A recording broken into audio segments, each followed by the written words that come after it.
परमेश्वर का धन्यवाद हो इस सुंदर समय के लिए कि उसने हमारे जीवनों में मौका दिया कि हम उसकी स्तुति उसकी आराधना करने वाले हो सके।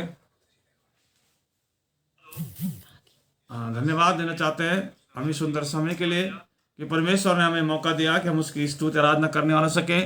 मैं सर्वप्रथम परमेश्वर से विनती निवेदन करूंगा और मैं प्रार्थना करूंगा।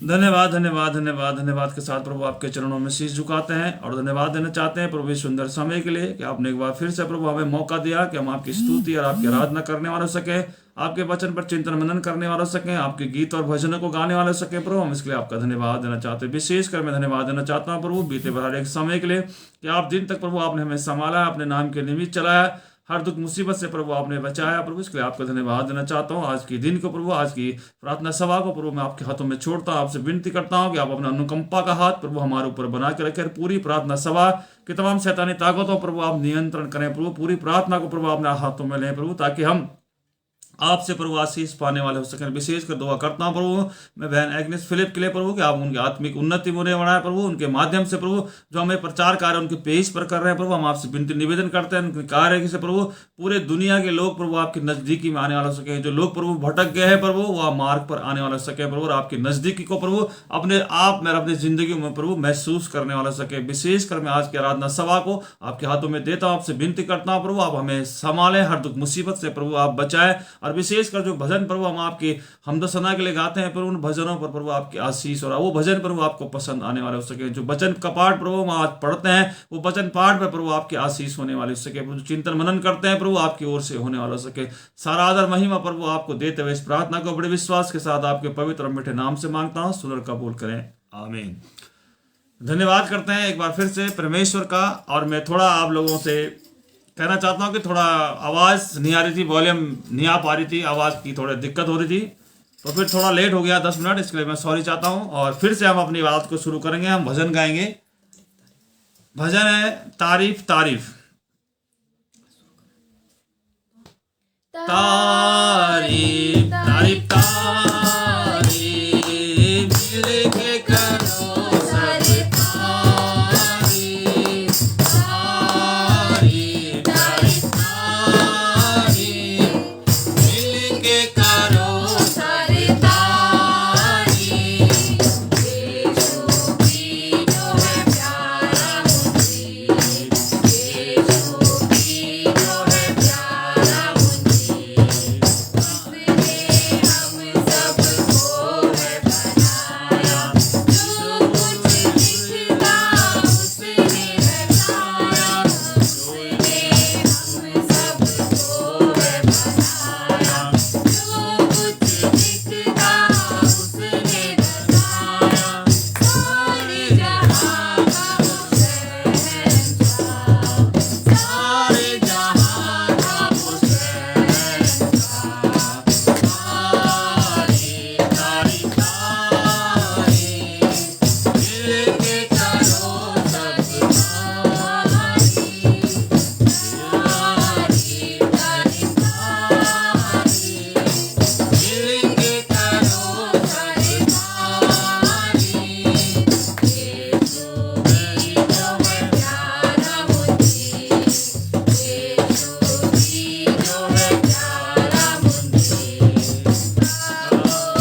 परमेश्वर का धन्यवाद हो इस सुंदर गीत के लिए कि परमेश्वर ने हमें मौका दिया कि हम एक सुंदर गीत गा सके और उसको स्तुति और उसकी महिमा करने वाले हो सके।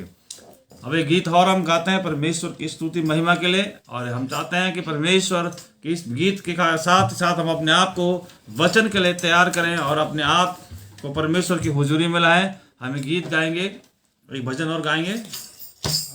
सदा मैं स्तुति करूंगा,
परमेश्वर का धन्यवाद हो इस सुंदर भजनों के लिए कि परमेश्वर की महिमा हमारे भजनों के द्वारा हो और परमेश्वर को ये पसंद आने वाले हों।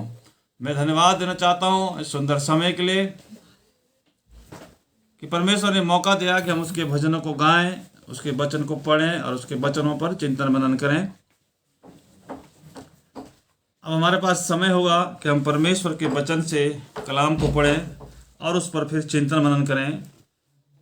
आज का जो मेरा वचन है, जो मेरा थीम है, वो है कि जीवन के बारे में परमेश्वर जैसा नजरिया रखे। जैसे नजरिया परमेश्वर ने जीवन के बारे में रखा है, वैसा ही नजरिया हमारा भी हो जीवन के बारे में। तो आज मैं जो वचन पढ़ूंगा, दो जगह से मैं पढ़ूंगा, 2 आयत में पढ़ूंगा। पहले मैं आपके सामने वचन पढ़ूंगा यिर्मयाह और उसके 10 अध्याय की 10वीं आयत में आपके सामने पढ़ूंगा और उसके साथ साथ मैं आपके साथ पढ़ूंगा प्रकाशित वाक्य 4 और उसकी 11वीं आयत। तो हम 2 जगह से परमेश्वर के वचन को देखेंगे कि परमेश्वर जो है वो हम जीवित प्राणी हैं, जिन सबको परमेश्वर ने बनाया है। परमेश्वर हमारे लिए, परमेश्वर का नजरिया हमारे जीवनों के प्रति या जीवित प्राणी के प्रति परमेश्वर का नजरिया क्या है। तो पहले हम वचन में देखेंगे यिर्मयाह और उसके 10 बाब की 10वीं आयत हम पढ़ेंगे। यहाँ पर लिखा हुआ है, परंतु यहोवा वास्तव में परमेश्वर है। सबसे बड़ी बात यहाँ पर लिखी है कि परंतु यहोवा वास्तव में परमेश्वर है, जीवित परमेश्वर और सदा का राजा वही है। उसके प्रकोप से पृथ्वी कांपती है और वह जाति जाति के लोग उसके क्रोध को सह नहीं सकते।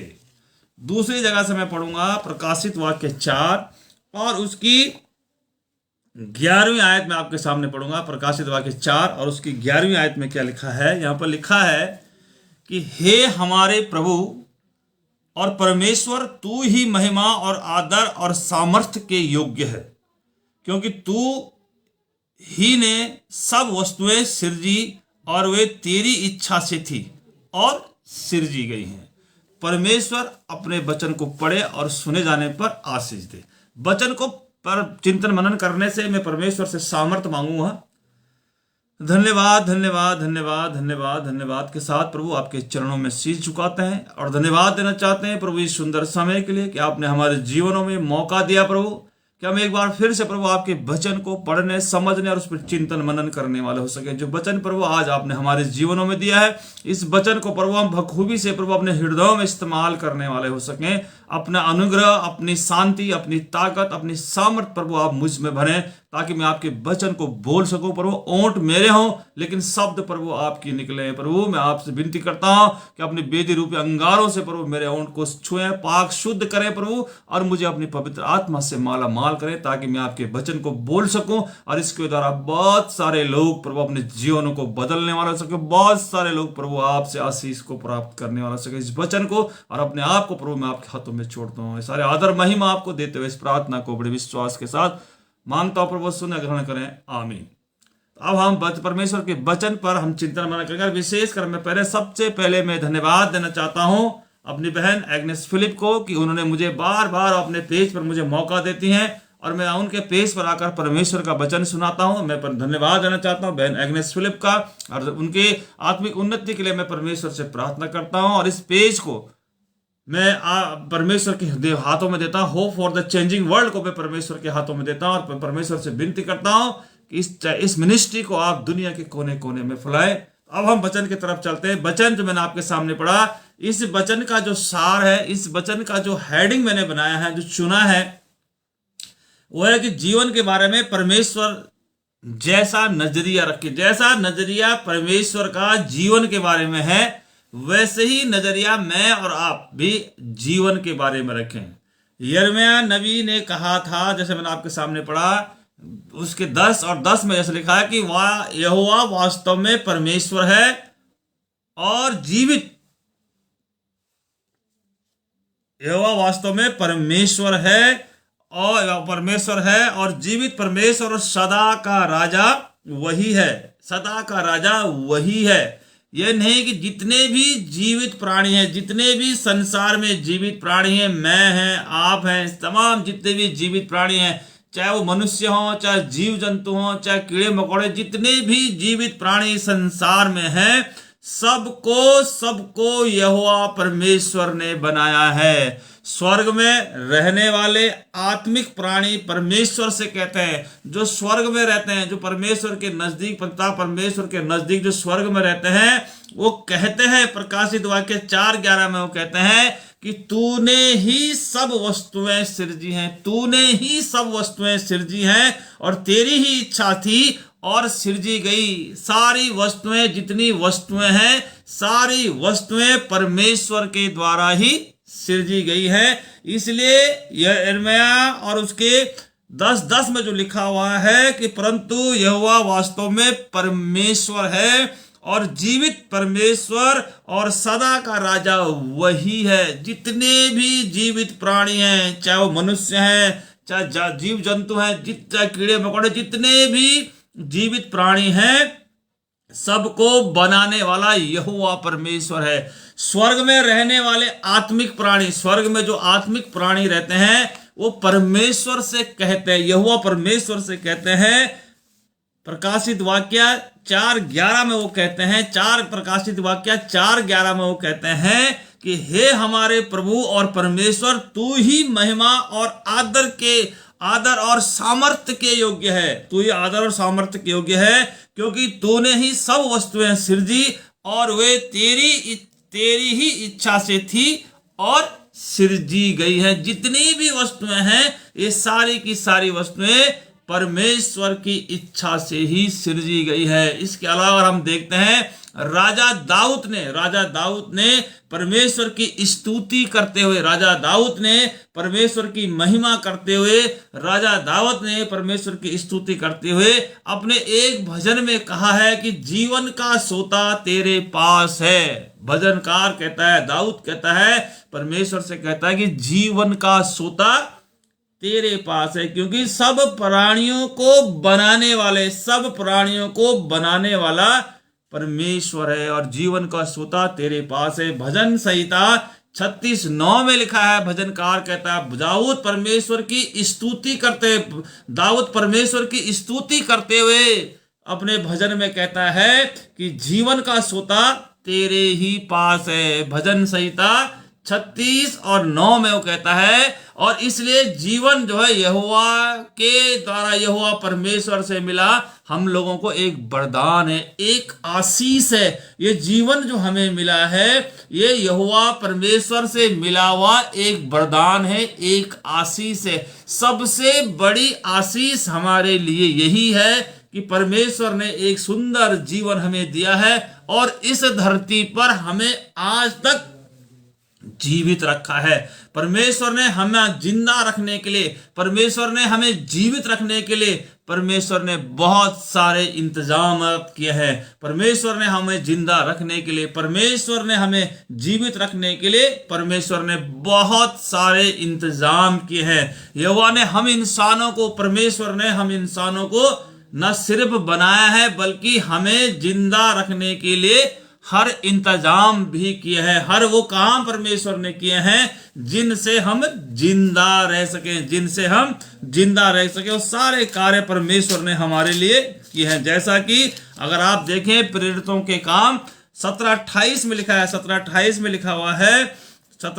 में लिखा हुआ है, क्योंकि हम उसी में जीवित रहते और चलते फिरते और स्थिर रहते हैं, जैसे तुम्हारे कितने कवियों ने भी कहा है कि हम तो उसी के वंशज हैं, हम परमेश्वर के ही वंशज हैं, क्योंकि परमेश्वर ने ही हमें बनाया है, हमें जीवित प्राणी बनाया है और इस संसार में आज दिन तक हमें जीवित रखा। ये हमारे लिए बहुत बड़ा वरदान और बहुत बड़ी आशीष है। बल्कि हमें जिंदा रखने का, हमें जीवित रखने का परमेश्वर ने सारे इंतजाम किए हैं। जैसे हमको खाना खाने के लिए वस्तुएं प्रदान किए, जो खाना हम खाते हैं, जो पानी हम पीते हैं, जिस हवा में हम सांस लेते हैं और जिस धरती पर हम चलते फिरते हैं, ये सब परमेश्वर ने हमारे लिए बनाए हैं। कि परमेश्वर ने हम इंसानों को सिर्फ बनाया ही नहीं है, बल्कि हम इंसानों को जिंदा रखने के लिए, हमें जीवित रखने के लिए, इस पृथ्वी में जीवित रखने के लिए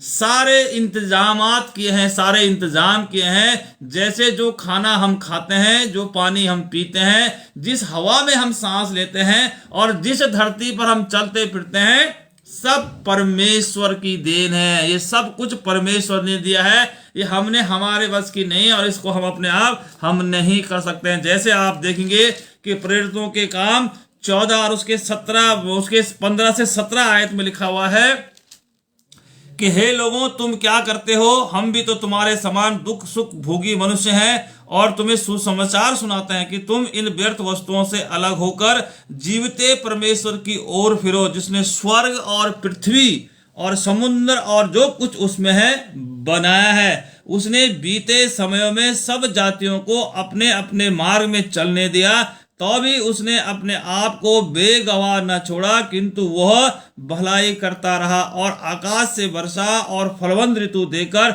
हमारे मनों को भोजन और आनंद से भरता गया। वो हमारे मनों को भोजन और आनंद से भरता गया। रोज बरोज, दिन प्रतिदिन, हर दिन हमारे मनों को आनंद और भोजन से भरता, क्योंकि हम इंसानों को जब परमेश्वर ने बनाया है तो परमेश्वर यहोवा ने हमारे लिए सारे इंतजाम इस ढंग से किए हैं जिससे इंसान को जीने का आनंद मिल सके। ऐसे इंतजाम किए हैं कि जिससे मनुष्य को जीने का आनंद मिल सके। लेकिन अगर हम चाहते हैं कि इस जिंदगी का हम पूरा आनंद मिले, अगर हम चाहते हैं, मैं और आप अगर चाहते हैं कि जो जीवन परमेश्वर ने हमें दिया है उस जीवन का हम भरपूरी से पूरा आनंद हमें मिले, तो जरूरी है कि हम परमेश्वर के कानूनों के बारे में सीखें। जो परमेश्वर ने हमें आज्ञा दी है, जो संविधान परमेश्वर ने हमें जीवता वचन दिया है, उसकी आज्ञाओं को हम सीखें और उनका पालन करें। उनको सीखें और उनका पालन करें। जैसे वचन में लिखा है यशाया 48 और उसके 17 और 18 आयत में क्या लिखा है हम देखते हैं। यशाया 48 और उसकी 17-18 आयत में लिखा हुआ है, परमेश्वर ने सारे इंतजामात हमारे लिए किए। वो चाहता है अगर हम अपनी जिंदगी का पूरा भरपूर आनंद अगर हम लेना चाहते हैं तो हमें परमेश्वर के बनाए हुए मार्ग को, परमेश्वर के बनाए हुए इस कानून को, ये कानून है, संविधान परमेश्वर का है, इसके बारे में सीखना और उनका पालन करें। जैसे यशाया 48 और उसकी 17 और 18 आयत में हम परमेश्वर हमसे कहता है कि यहोवा जो तेरा छुड़ाने वाला है और इस्राएल का पवित्र है, वो यूं कहता है कि मैं ही तेरा परमेश्वर यहोवा हूं मैं ही यहोवा परमेश्वर हूं जो तुझे तेरे लाभ के लिए शिक्षा देता हूं, और जिस मार्ग में तुझे चलना है, जिस मार्ग में तुझे जाना है, उसी मार्ग पर तुझे ले चलता हूं। भला होता कि तू मेरी आज्ञाओं को ध्यान से सुना होता, तब तेरी शांति नदी के समान और तेरा धर्म समुद्र की लहरों के समान होता। अगर हमें अपने जीवन में भरपूरी का आनंद लेना है, अगर अपने जीवन में हमें आनंद भरना है, तो हमें परमेश्वर के वचनों पर चलना है, उसके वचनों को हमें मानना है, उसके कानूनों को हमें मानना है। क्योंकि हमारा नजरिया भी जैसे परमेश्वर का नजरिया जीवन के प्रति है, वैसे नजरिया हमारा भी जीवन के प्रति होना चाहिए। जैसा परमेश्वर हमसे प्रेम करता है, जैसा परमेश्वर ने हमें अपने स्वरूप में बनाया है और हमें जीने के लिए, हमें जिंदा रखने के लिए जैसे परमेश्वर ने सारे इंतजामात किए हैं, हमें भी उसके वचनों पर चलना है, उसके वचनों को मानना है। क्योंकि जीवन के लिए हम आदर दिखाएं, परमेश्वर के लिए हम आदर दिखाएं, हम अपने जीवनों से परमेश्वर के लिए आदर दिखाएं। हम परमेश्वर को सर्वप्रथम अपने जीवनों में सर्वप्रथम स्थान दें। जैसा कि मैं आपको एक घटना, बाइबल की एक घटना दिखाता हूं कि हाबिल की हत्या को परमेश्वर ने किस नजर से देखा। क्योंकि परमेश्वर के नजर में जीवन सबसे महत्वपूर्ण है। तो परमेश्वर ने जब हाबिल की हत्या को परमेश्वर ने किस नजर से देखा, जब कैन ने अपने भाई हाबिल की हत्या की तो परमेश्वर ने उसे किस नजर से देखा। परमेश्वर चाहता है कि हमारे दिल में जीवन के लिए आदर हो, परमेश्वर चाहता है कि हमारे दिल में जीवन के लिए आदर हो, चाहे वो हमारा जीवन हो या दूसरों का जीवन हो। हमारे जीवन में हमारे परमेश्वर हमसे, मुझसे और आपसे चाहता है कि हमारे दिलों में, हमारे हृदय में जीवन के लिए आदर हो। जो जीवन परमेश्वर ने दिया है उस जीवन के लिए आदर हो, चाहे वो जीवन फिर हमारा हो, मेरा हो या आपका हो या दूसरों का हो। मिसाल के लिए अगर हम देखें, अगर बाइबल से अगर हम मिसाल देखते हैं, उदाहरण देखते हैं, तो आदम और हव्वा के बेटे, आदम और हव्वा के बेटे कैन को याद कीजिए। कैन के बारे में आप सब जानते हैं। कैन को याद कीजिए कि वो अपने छोटे भाई हाबिल के खिलाफ बड़ी जलजलाहट से भर गया था, गुस्से से भर गया था, क्रोध से भर गया था। तब उसने, यहोवा ने उसे खबरदार किया था।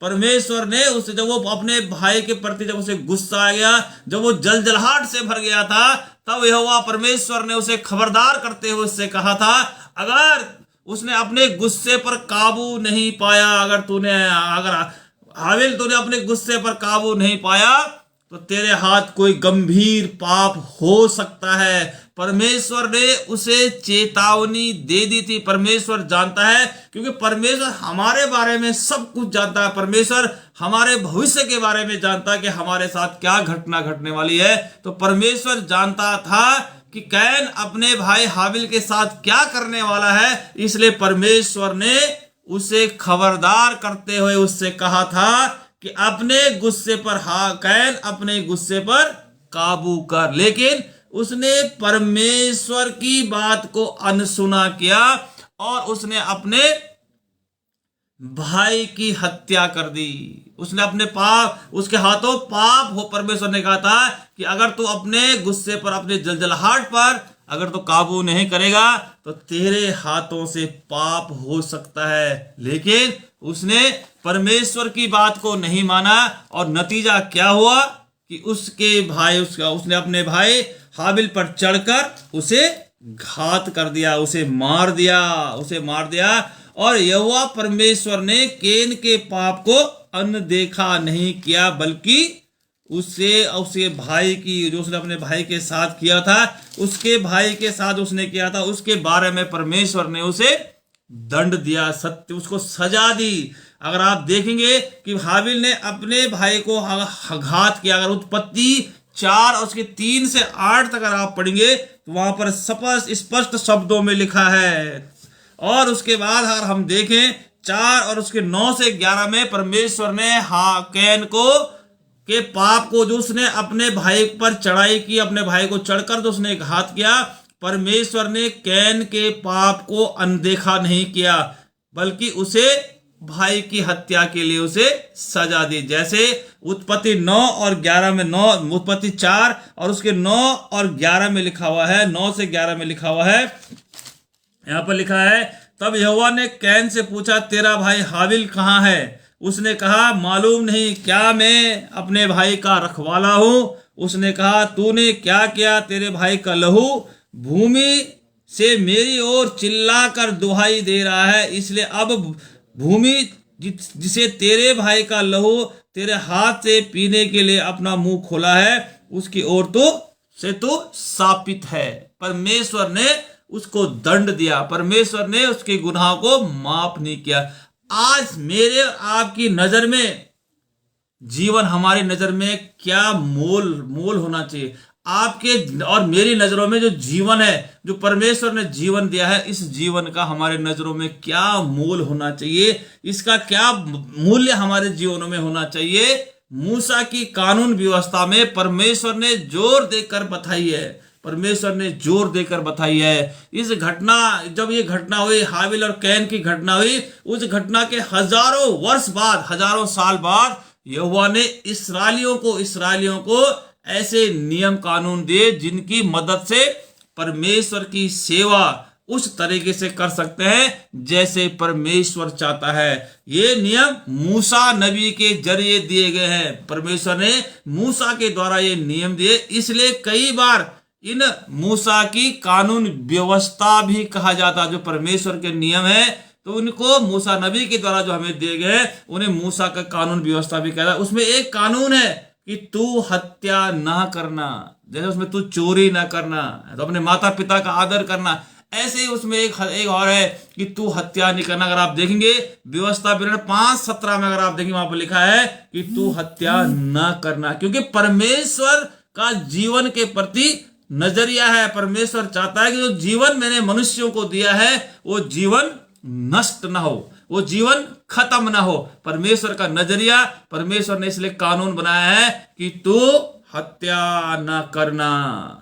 इस कानून ने इस्राएलियों को दिखाया कि खुद परमेश्वर इंसान के जीवन को अनमोल समझता है। अजीजों, आप और मैं, मेरे प्रियो, आप भी इस बात को जाने कि परमेश्वर इंसान के जीवन को अनमोल समझता है, और लोगों को भी, जो दूसरों के जीवन को अनमोल समझना चाहिए। जैसे परमेश्वर हमारे जीवनों को, परमेश्वर की नजर में इंसान का जीवन अनमोल है, और लोगों को भी, आपको और मेरे को भी दूसरे लोगों के जीवन को अनमोल समझना चाहिए। किसी के जीवन को हमें नुकसान नहीं देना चाहिए, जैसे नुकसान नहीं देना चाहिए। जैसे कई बातें, जैसे आजकल लोग क्या करते हैं, गर्भपात करा देते हैं, जो बच्चा पेट में होता है उसको गिराते हैं, ऑपरेशन करा देते हैं। लेकिन गर्भ में पल रहे बच्चे की जान के बारे में भी मूसा की व्यवस्था में लिखा गया, कानून व्यवस्था में लिखा गया है। और यहोवा की नजर में वो जो छोटी सी जान होती है वो भी एक अनमोल है। इसलिए हम लोग जो है, हमें जीवन का आदर करने के लिए जरूरी है। जो जीवन हमारा है, ये जीवन जो दूसरे व्यक्ति का जीवन है, अगर जीवन का आदर करने के लिए हमें जरूरी है कि हमारे दिल में जो हमारे अपने हैं, जो हमारे सगे हैं, जो हमारे मित्र हैं, जो हमारे नजदीकी लोग हैं, उनके लिए हमारे दिलों में नफरत नहीं होनी चाहिए। बाइबल हमसे कहती है, एक यूहन्ना और 3:15 में बाइबल हमसे कहती है कि जो कोई अपने भाई से बैर रखता है, जो कोई अपने भाई से बैर रखता है वह हत्यारा है। वचन हमसे कहता है यूहन्ना 1 और 3:15 हमसे कहता है, यूहन्ना 3:15 हमसे कहता है, 3:15 आप और मुझसे कहता है कि जो कोई अपने भाई से बैर रखता है वह हत्यारा है।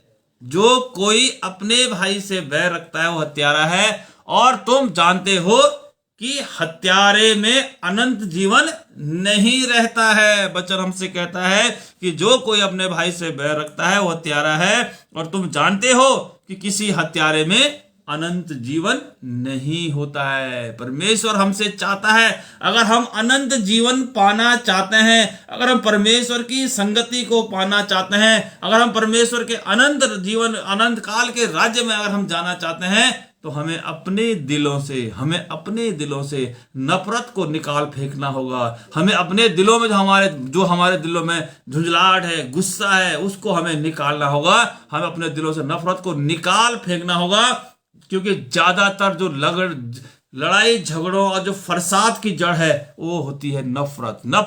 जब किसी के प्रति पैदा हो जाती है तो इसी से बहुत सारे लड़ाई झगड़े और फसाद होते हैं। इसलिए हमें अपने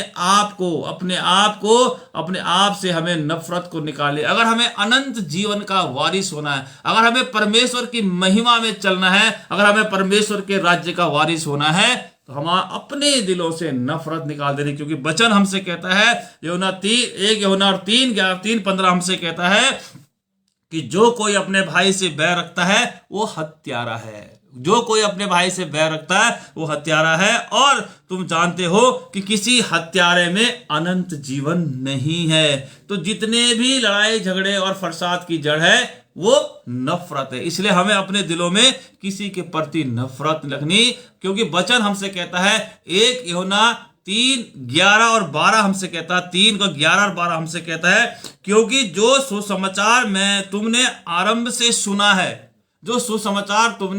से सुना है कि हम एक दूसरे से प्रेम रखें, जो सुसमाचार हम प्रभु यीशु मसीह की नजदीकी में हैं, और प्रभु यीशु मसीह की नजदीकी में जब हम रहते हैं और जब हम सुसमाचार को हम सुनते चले आ रहे हैं, आज जब से हम पैदा हुए, जब से हमने होश संभाला, जब से हम वचनों को पढ़ते हैं, जब से हम चर्च में जाते हैं, प्रचार है हम सुनते हैं, हम रोज ही सुनते हैं, क्योंकि जो सुसमाचार तुमने आरंभ से सुना है, शुरू से जो हमने सुना है कि एक दूसरे से प्रेम रखें और कैन के समान ना बने।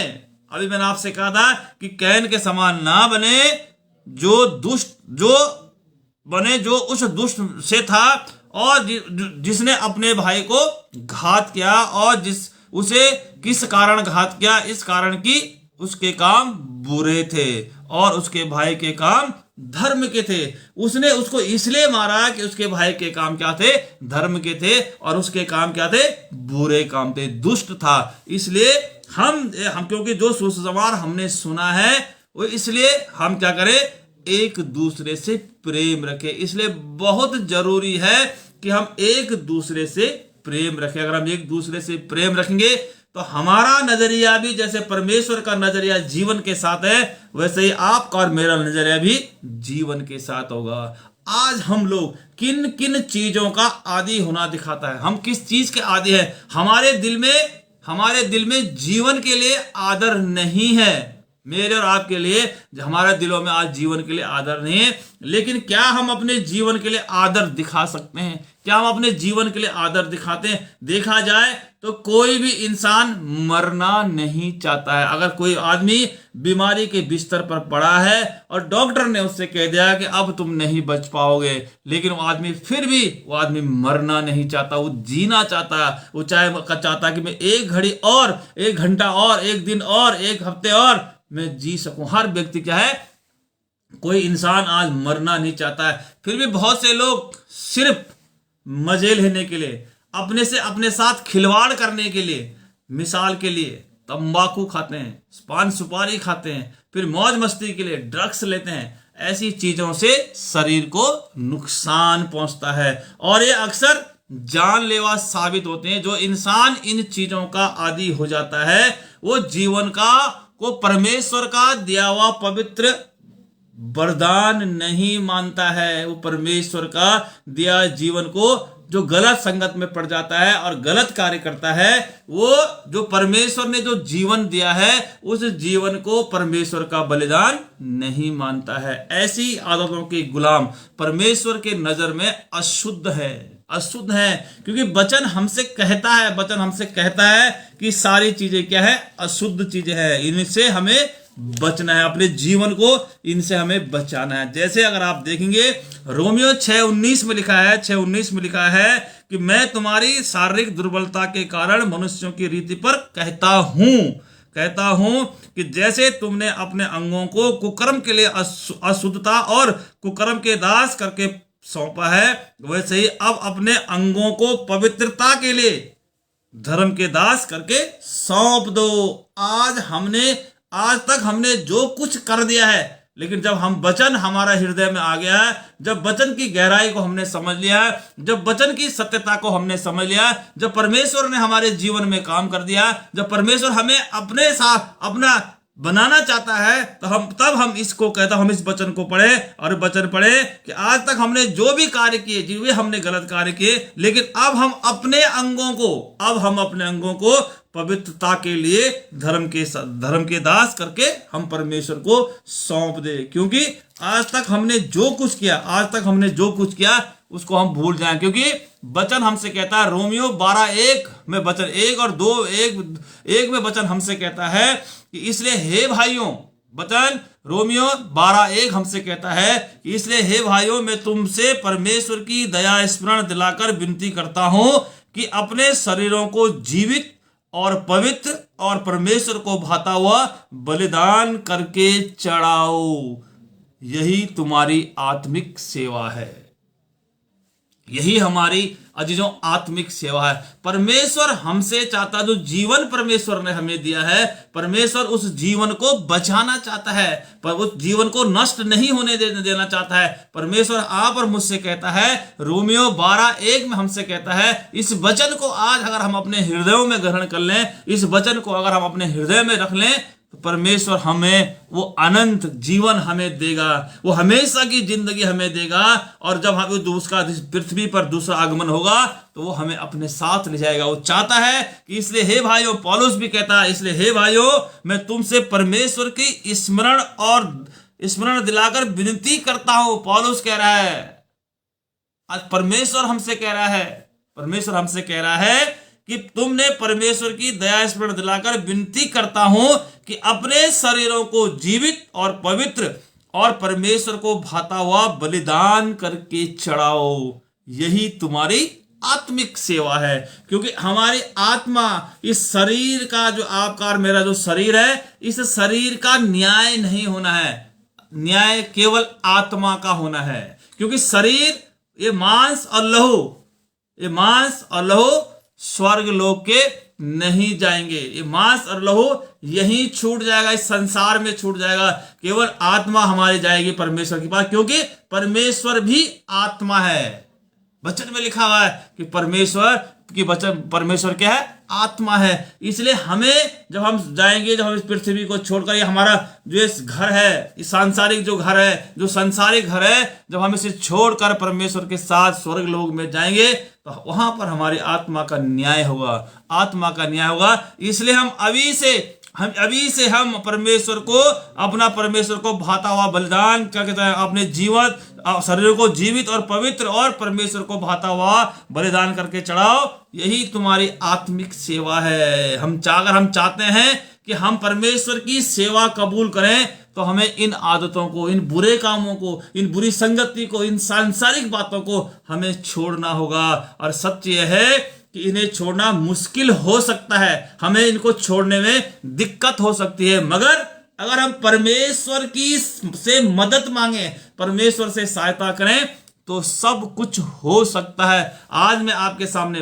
बोल रहा हूं, मैं भी पहले बुरे कामों में था, लेकिन मैंने परमेश्वर से प्रार्थना की, मदद मांगी, प्रार्थना की परमेश्वर से, और परमेश्वर ने मुझसे वो सारी गलत बातें ले ली। मुझे मुश्किल बहुत हुआ, लेकिन परमेश्वर ने मेरी बातों को सुना, मेरी प्रार्थना को सुना और मेरी मदद की। हम सब ऐसा कर सकते हैं। हम अपनी जिंदगी को उसकी अमानत समझकर, हम जो हमारी जिंदगी है, जो हम इस पृथ्वी पर चल और फिर रहे हैं, ये हमारी नहीं है, ये परमेश्वर की दी हुई है। इस जिंदगी को हम परमेश्वर की अमानत समझकर, उसे संभाल कर पूरी कोशिश करें तो ये देखकर परमेश्वर जो है खुश होगा।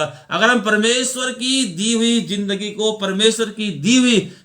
को अगर हम परमेश्वर की अमानत समझकर अगर हम उसे संभालें और उसको सही रखें, उसे गलत रास्तों पर न ले जाएं, उससे गलत कार्य नहीं करें, तो ये देखकर हमारा जो परमेश्वर है, जो हमारा स्वर्गीय पिता है, वो देखकर बहुत खुश होगा। अगर हम जीवन का आदर करते हैं, जो जीवन परमेश्वर ने हमें दिया है, अगर हम उस जीवन का आदर करते हैं तो हम हर वक्त अपनी और दूसरों की हिफाजत का ख्याल रखेंगे। अगर हम अपने जीवन का आदर नहीं करते हैं, अगर हम अपने जीवन को अगर हम परमेश्वर का दिया हुआ वरदान नहीं समझते हैं या परमेश्वर की संपत्ति नहीं समझते हैं, तो हम